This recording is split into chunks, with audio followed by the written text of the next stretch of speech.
Okay, I've thought a lot about this respect thing. Maybe I wasn't respectful when I ordered you to put all those books away. I'm sorry. I guess I forgot that you are God's creation, and I need to show respect to you. Thank you. That was a very respectful thing to say. We are all learning to show respect to those around us. Yes, I think just spending some time talking about respect has helped me understand that respect is showing others that they are important by what we say and do. Good. You have a lot to learn about respect. Did you say something? Oh no, just agreeing with you. That is exactly what respect is. It's just that boys are always slower at understanding respect, or just about any other concept than girls are.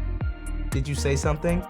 Honestly, I was stating a fact. Yes, you are made in the image of God, and I completely respect you because of that. But I also know that sometimes it takes you a while to learn stuff. I'm not saying that you're not smart, but sometimes boys don't understand things as quickly as girls. Whoa, hang on there, Campbell. Words are a compelling thing. What we say and do shows how we respect others. In one breath, you are being respectful, and in another, you aren't. Maybe you don't realize it, but what we say can help or hurt. It's kind of like a fire. I can light this candle, which can take away the darkness in a room, but this flame can also bring hurt and cause destruction. Our tongues are the exact same way.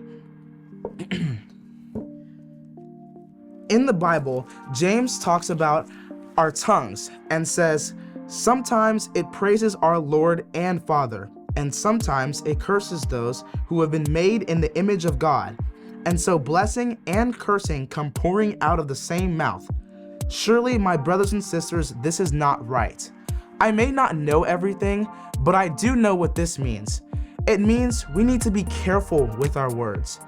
We must do our best to speak lovingly to and about people. We need to not say hurtful things to people's faces or even behind their backs. We can show others respect with our words. And one of the best ways to do that is to think, would this hurt me? And if it would, then don't say it. Our words can bring light to people's lives. Our words can show respect for others.